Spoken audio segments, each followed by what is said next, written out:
Is it hard for you to talk about your sexual wants, needs, and desires? Well, you're not alone. It's hard for everybody, and that's no pun intended. Are you hard right now and can't talk about it? Well, if so, this podcast is for you. Hi, I'm Toby. I'm from the band Emery. I've also led a bunch of men's groups with the True Man Experience, and I'm working on this podcast with Dr. Stormy, who is an amazing sex coach who has helped so many people, and that's what we're here to do. We were here to open up the conversation. You need to be able to talk about your sexual desires, your wants, and yes, even your needs, and where you can take your sex life with your partner. So sit back, relax. We're taking listener questions. We're going to have a great episode. Join us because this is the sex education you always wish you would have gotten. All right, we're back with another episode of Sex 101, and I'm always excited about these because I feel like I learn a lot, and this is a podcast where we are trying to open up the doors to sexual education that you never got before. And I didn't get good sex education. I did not. Mine was the PE teacher with the white tube socks and those. You remember those stretchy yellow shorts or whatever that PE teachers used to always wear, and a white T-shirt with a whistle around his neck? And he's trying to tell me about the vulva, and I was like, I'm out. I don't even know. Whatever you're saying, get me out of here. You know what I mean? It just wasn't good. And one of the things that is really, to me, it seems hard to talk about is orgasms. Today's episode is how to have better orgasms. And it's tough because there's a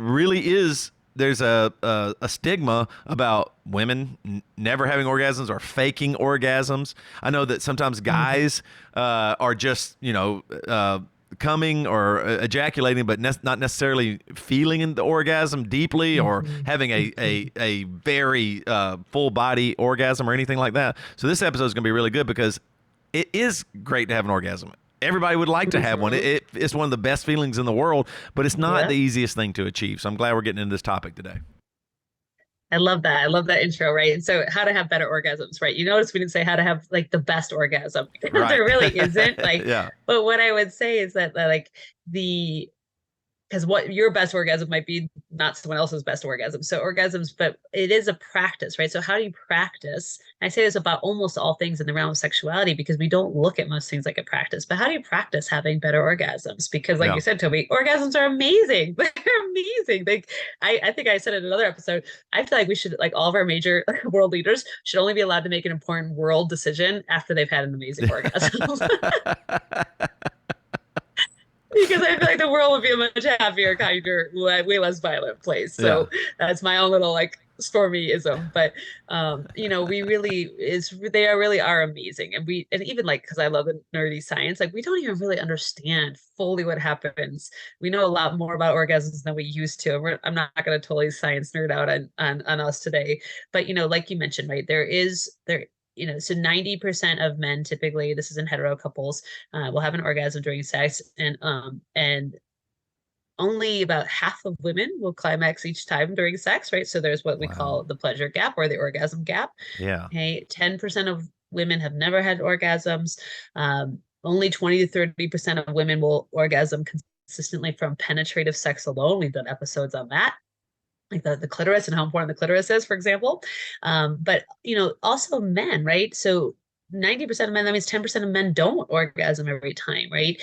And we've talked about in many episodes, we have an episode on sexual mastery, but most men struggle with PE, premature ejaculation, or erectile dysfunction at some point in their life, right?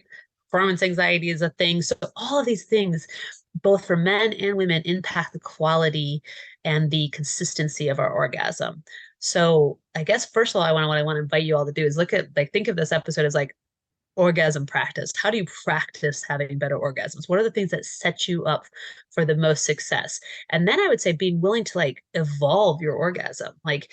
So right now, think of a time in your life, invite you to think of a time that you had an amazing orgasm. You're like, that's the best thing in the world. I want, and what I want you, and then there's been times where you had, you mentioned just a blip of an orgasm. You're like, okay, check the box, got my rocks off, whatever it is, right? They're very different, and neither is bad or good or wrong or right, but they're different. So how do we practice having better, deeper, more amazing orgasms? So that's what this episode is about today.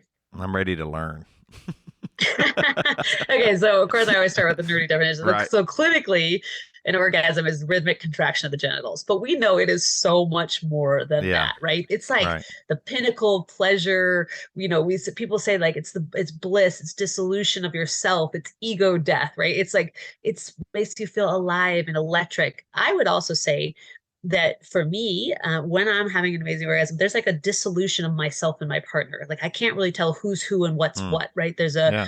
and of course the French have a very sexy way of saying it. They're the French, but la petite mort, which means the little death. So la Mm. petite mort is a term starting in 1882 that was used to describe orgasm by the French. But it's this whole like ego death, right? Like this level of weakening of your own consciousness, right? This thing that being connected to something big, right? So that's what orgasm can do and can feel like, right? So let's all like practice la petite mort, right? Yeah. So, and then just a Yeah. little bit more on orgasm. So, did you know? Or well, actually, I'm going to do a little stuff. Toby, I'm switching it around. Okay. Toby, how many types of orgasms can women have? Oh, I would have said, yeah, a little and a big one. Maybe like a little something that was kind of nice, and then maybe a big one.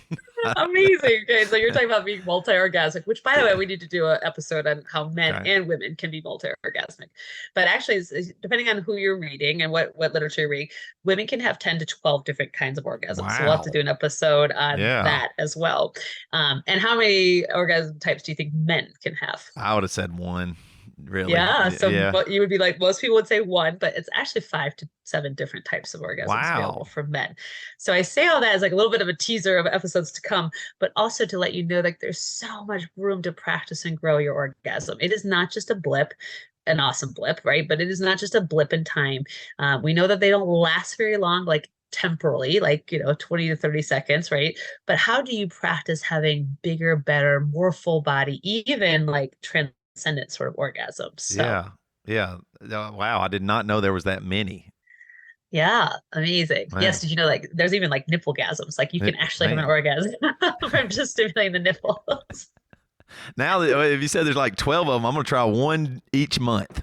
For see if we can just give yourself a month just to try and see if you can get Yeah, that one. Yeah. exactly. Well, So and most men or women don't yeah. know that, right? Because Yeah. they practice pretty well. I wouldn't say they've even practiced. They've just done what many of us, and there's nothing wrong with that at all. This is about inviting you into a different way of being, a Yeah. different way of relating, a different way of having sex.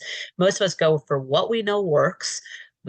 We do it quick, and we the average length of intercourse is not very long in hetero couples. It is longer in same-sex couples, but we go for what we know works. And so part of this exploration, when we get into the tips here for how to have better orgasms, is about broadening that, not being so Yeah. myopic in what we do to have an orgasm. And then interestingly enough, one thing is, and it isn't in the tips, but I would say it's like by being less orgasm focused, you will have better orgasms.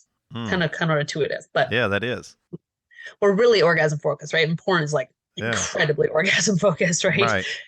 And so we are really orgasm focused to what I believe is a fault of having amazing sex. And so just kind of an invitation to take some of the pressure off the orgasm will allow you to have a better orgasm, interestingly enough. Yeah, I agree. I was even thinking while we were talking here, part of the orgasm is that even just getting close to it. Like it's not just the orgasm, Mm-hmm. but it's like, oh, there's something there. I'm feeling that feeling. Oh man, this just Mm-hmm. feels so good. I'm so close to that. Like that part is just as enjoyable and often, if not more, sometimes because that means you're just building something together and it's starting to Oh, I love happen. that. Yeah, yeah, Totally, right? You're building your pleasure together. You're building the sensation and pleasure, right? To get to this pinnacle zenith sort of experience that we call an yeah, orgasm.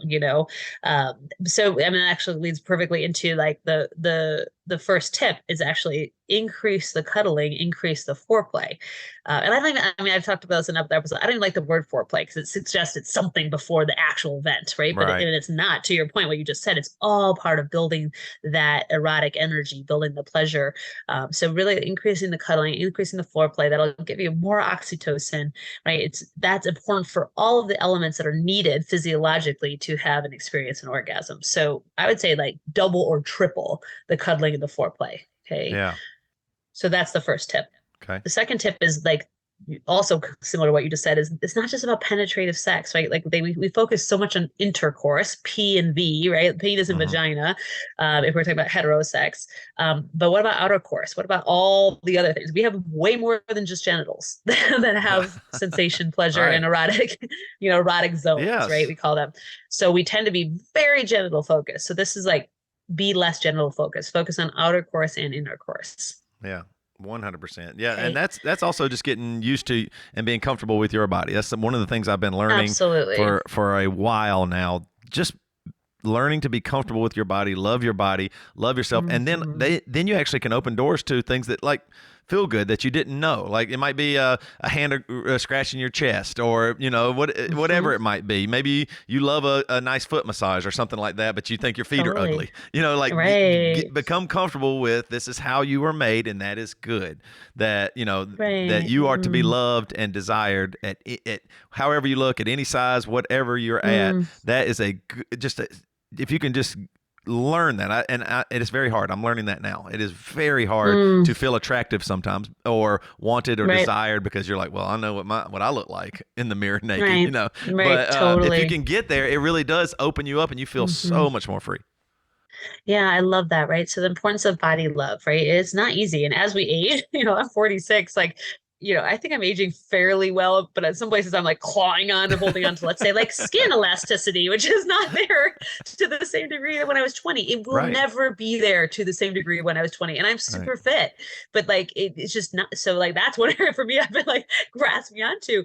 But to your point, Toby, like think about like we are way more critical of our own bodies than our partner is, hopefully Mm-hmm. than your partner is if you're in a healthy relationship of your own body, right? And when we are turned on, we are not looking at and judging our partner. We're really in pleasure, in sensation, swept up into it. So it's really about the self-love, body love that's way more important to work on. So that was super well said. Yeah.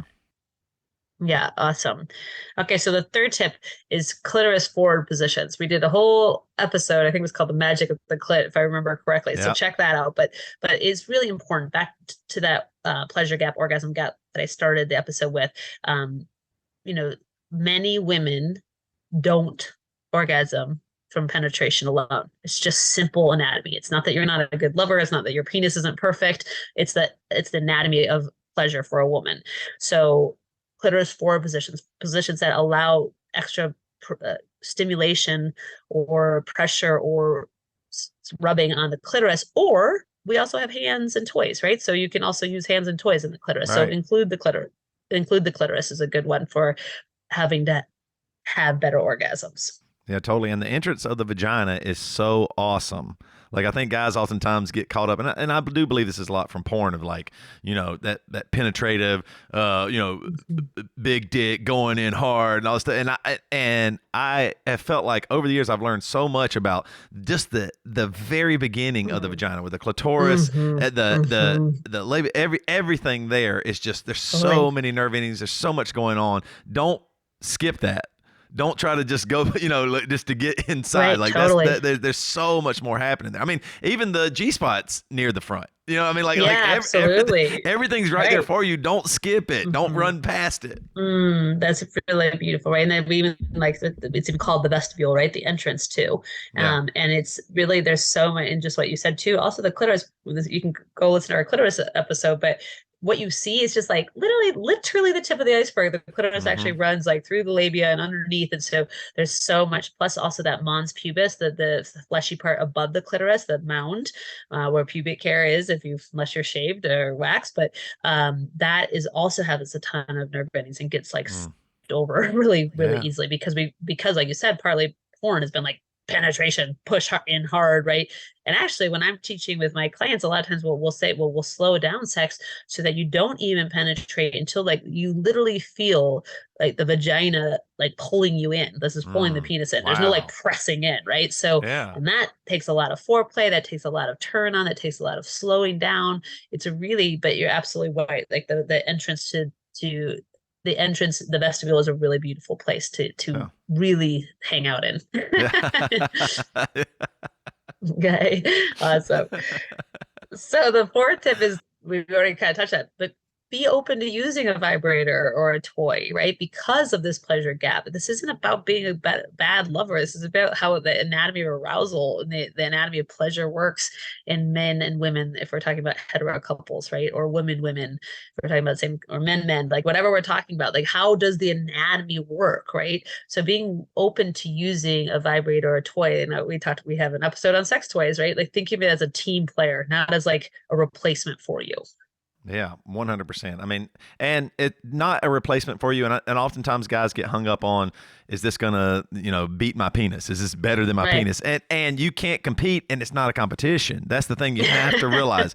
It's not That's that. right. It is about pleasuring your partner. Your partner wants you to pleasure them, and you pleasure each other together. So this is just something that you're using that will accentuate that, and they want you using it. It's still you. You know what I mean? Like it's still you. Right, right. It isn't in competition with you, fellas. It's just there to be something. And honestly, a lot of times it's just a small component of lovemaking. It's not that the whole time there's a vibrator or a dildo or something being used the entire time. Oftentimes it's just a certain moment that while you're making love that you get to use this toy to just make things a little more exciting or accentuate a couple of things or Absolutely. start things up a little bit. It doesn't have to take over your sex life.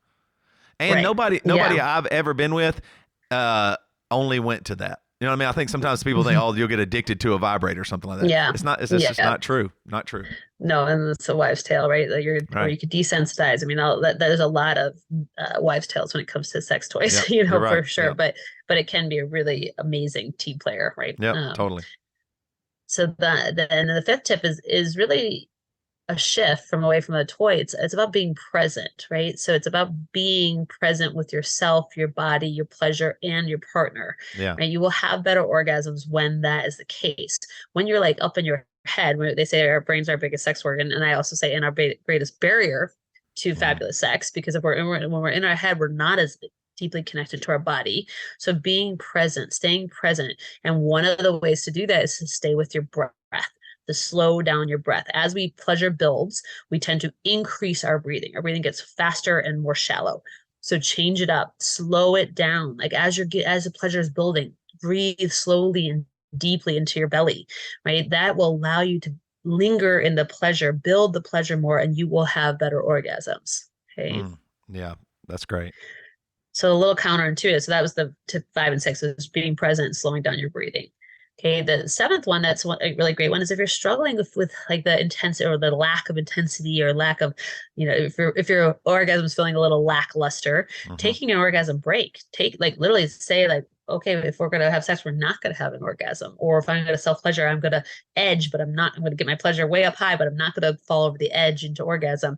Taking a little bit of a pleasure, an orgasm break can help to bring more power to your orgasm. So it actually can be a really thoughtful thing to do. Yeah. I can hear a lot of ladies out there going, I do that all the time. No. But you're right. Like even that idea there too, even just like taking it off the table that your lovemaking is going to be an orgasm actually probably is kind of hot. Like it's so hot. I just want to be with you. No matter what the outcome of this, it's not about the outcome. It's about us here together. I bet that will even lead to an orgasm, honestly. Like if you're like, I'm not focused on that, I don't even want it. Right? Yeah. Right. And like you mentioned, like our porn and a lot of our culture is so orgasm focused that it puts this pressure on the orgasm, which makes the orgasm more elusive. It's like trying to force yourself to go to sleep. You're literally not going to go to sleep. And you're like, I have to go to sleep. I have to go to sleep. Same with orgasm. So taking the focus off, taking an orgasm break, or at least saying let's make love. Let's fool around. Like why do we lose fooling around? Like let's have a freaking awesome make out roll around the hay session. Like, we've lost some of that with this orgasm intensity focus that we have. And so that's a really great one. And then tip 8, I love it, whichever is you've heard me say in every single episode, is communication and what they call positive handwriting. So meaning like take your partner's hand, like communicate about what you need, what feels good. Your partner is not a mind or a body reader. Like they're just not. Your partner cannot read your mind, nor can they read your body. We have a hard enough time learning and exploring our own body, let alone expecting our partner to do so. Right. So communicating what you want, what you need, what feels good, using words, using body language, also positive, like you guiding their hand around. Like, don't just expect their hand to go where it feels good. Show them, take their hand and show them, or take your hand and show them, right? Where it feels good, how to be touched, how you want to be touched or stroked or, licked or whatever. So that's a really important one for sure. increasing the intensity of your orgasm. And I think everybody has forgotten about making out. Like, making out is so awesome. That's how everything started. Like, when you were young, you knew maybe you probably thought we're only going to make out right now, or whatever. And sometimes maybe it led to something else you shouldn't have been doing.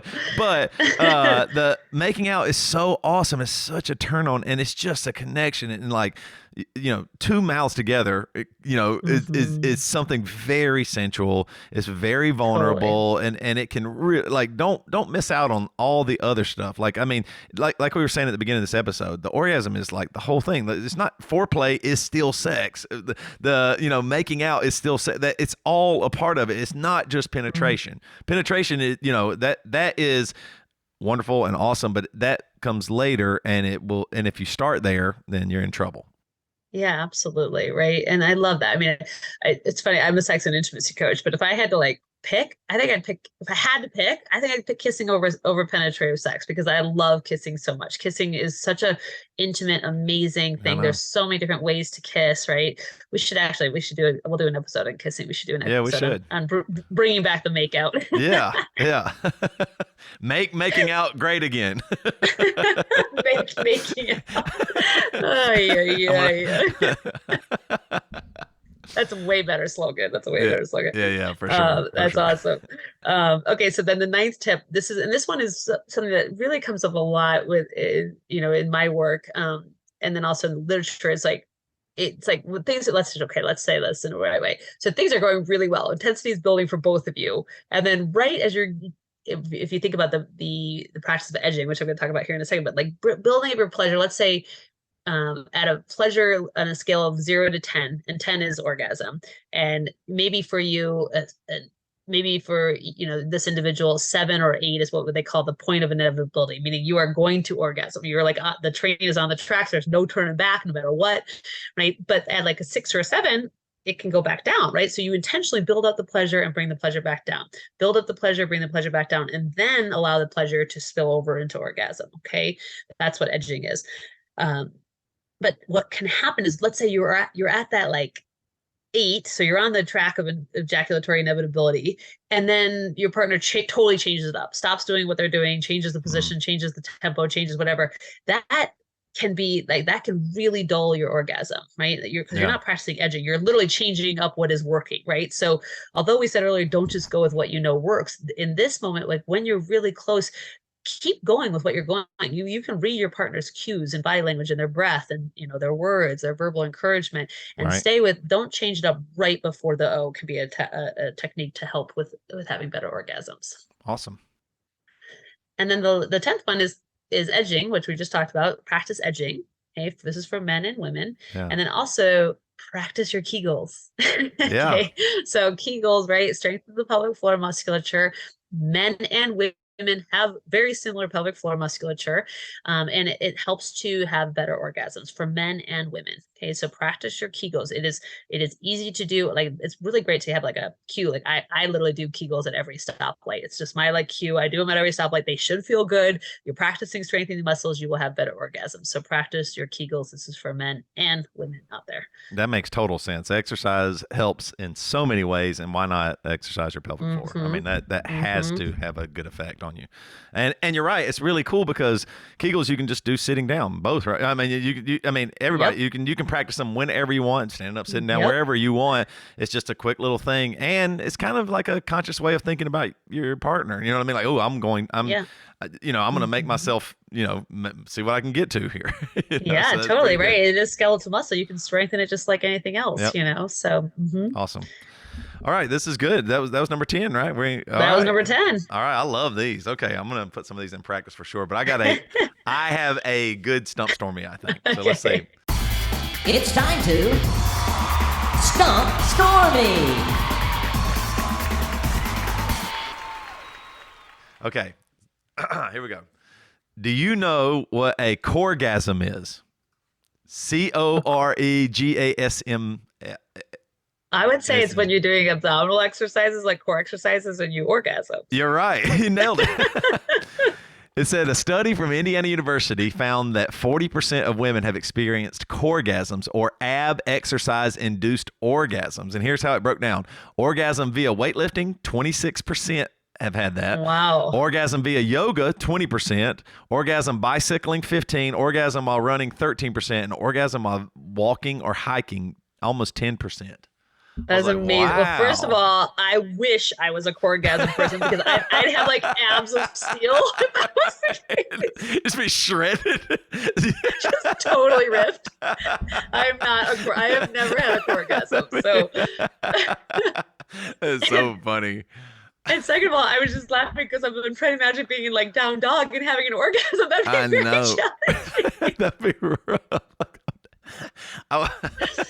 It'd be very awkward seeing you bicycling by, and I thought, "Oh, what's she doing? She making that face? Good Lord!" I'm going hiking this afternoon. Maybe I'll try for a orgasm while hiking because you mentioned hiking. That's amazing. All right, so you nailed that one. Okay. All right, you want to get to some listener questions? Yeah, let's do it.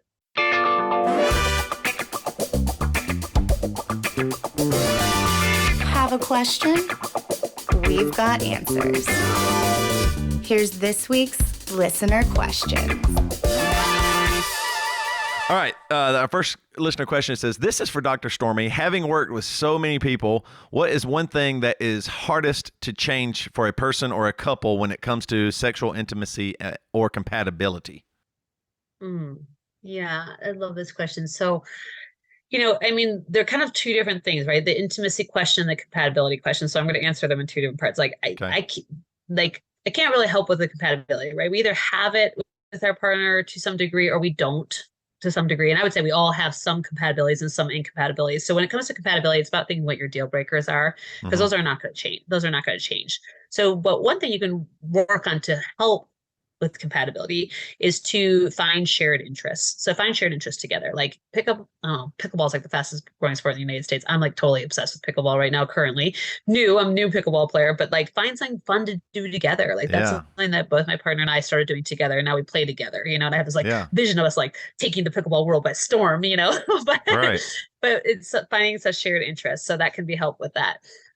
But to answer your question more directly in the realm of intimacy, the hardest thing I would say from working in the space that couples report is the hardest thing in intimacy is the pattern and the complacency that can set in is how I would answer that. So, right, my sex life or my intimacy is fine enough, right? It's good enough, right? The acceptance of mediocrity, right, is so commonplace, and it literally breaks my heart because it doesn't have to be that way. So and this is one of the things I love to do is how do I help couples redirect the focus back onto intimacy, prioritize intimacy, prioritize sexuality, so that's this biggest struggle that I see in partnerships is this settling for mediocrity. And what I want to say is, like, are you okay with settling for mediocrity in any part of your life?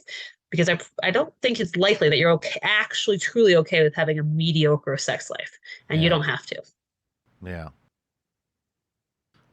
You don't have to, folks. That's really true. You do not have to. And I think you're right. A lot of times people just accept it. Well, this is my lot in life, and you don't have to. You only get one life, so don't waste it with mediocrity. All right. Our next question is, my girlfriend has had many more partners than me, and I sometimes feel inadequate. I know she loves me, and we have a healthy sexual chemistry, but I can't help but think that sometimes I don't measure up to past lovers. How do you get past these types of thoughts? So when I read this question, I thought, oh man, there's a reason they say comparison is the root of all suffering, right? Yeah. So comparison is the root of all suffering. So, and I hear the tenderness. And so one of the things I would say is moving past comparison, right? All lovers are different. You are going to be a different lover than her past lovers. She's going to be a different lover than your past lovers, right? So moving out of comparison, and that is not easy to do, by the way, and all of us struggle with that. But instead focusing on being the best lover that you can be, that's a huge, right? That's an empowered, active place versus comparison, which is externalizing, right? So, and then the other thing I would say is communicate about your sex life and how you want to better it, right? So having this conversation with your girlfriend about what is the current state of your sex life? How fulfilled are you both? And this is not about past lovers. So one of the rules would be no comparison in this conversation. One of the rules of engagement would be no comparison. The comparison is literally never a good idea when it comes to past lovers, but about what is the current state of your sex life? How do you both want to improve it? How are you going to focus on that? So now you're back into this proactive, also the two of you together focus rather than thinking about her past or thinking about your past. Yeah. So that would be my tips on that. And I really do believe comparison is the root of so much of our suffering. It really is. And she's not with her other partners. She's with you. So you have to remember that. There's reasons, like, I know this podcast is about sex, but sex is just one component of a healthy relationship. And those other components really do matter. They really do they end up leading to great sex, but also they really matter. There's reasons why you break up with people and you're not with them anymore. And she is with you, and that's because she wants to be with you. And that is very sexy. She knows she wants to be with you. You want to be with her, and you have to remember that. And it's tough. I'll tell you, like, my girlfriend, she is a photographer, works a lot of weddings. Weddings are romantic, people, and she gets hit on a lot. And I'm like, I mean, maybe the guy that hit on her is cuter than me or wealthier than me. I could, like you said, that comparison, I can have some of those thoughts and I go, wait a minute, she's with me. If she wants to be with them, then she will be. And I can't stop that. And that's scary. Right. I cannot stop her from leaving me. Right. But she is choosing to be with me, and she can't stop me from leaving her in the same instance. Like you can't force anybody to stay with you or love you, but your girlfriend's telling you she loves you. She's telling you she wants to be with you. She's telling you she wants to have sex with you because you are having sex. The only person that's struggling with the sex is you and your brain. So you have to realize this is about you. It's not about her, which is hard. And then what are you going to do about it? What are you going to do? Are you going to receive her love as enough? That's so well said. Yeah. Amazing. Thanks, Toby. All right. Send in your listener questions to us. You can send it in to stormy@lovedeeplab.com. And also, Stormy, you got anything? I know on another episode we talked about your Sacred Sex 101. What else can people find? Yep. So you can email me, stormy@lovedeeplab.com, if you want the Sacred Sex 101 guide. Also, you can check out our episode on sacred sex. But also offering this month a self-care guide. So it's an interactive, it's like four to 6 pages, I can't remember, but there is journaling prompts. There is a video, a guided meditation, and some practices about self-care. And I wanted to offer that for the summer because it's really important that we prioritize our self-care. We will be better lovers, better partners, better friends, better parents when we prioritize self-care. So that's why you can just shoot me an email, stormy@lovedeeplab, put self-care guide in the email, and I'll send that over to you. Awesome. Yeah. Or you can send me your listener questions at toby@marriagesupply.com. And at marriagesupply.com, you get 10% off with the code SEX101. And follow Dr. Stormy on Instagram at DocStormy1 or TikTok's Touchy Subjects with 3 S's. And Marriage Supply is on Instagram as well as the.marriage.supply. And folks out there, remember, knowledge is power, sex is power. And the world needs a lot more of both.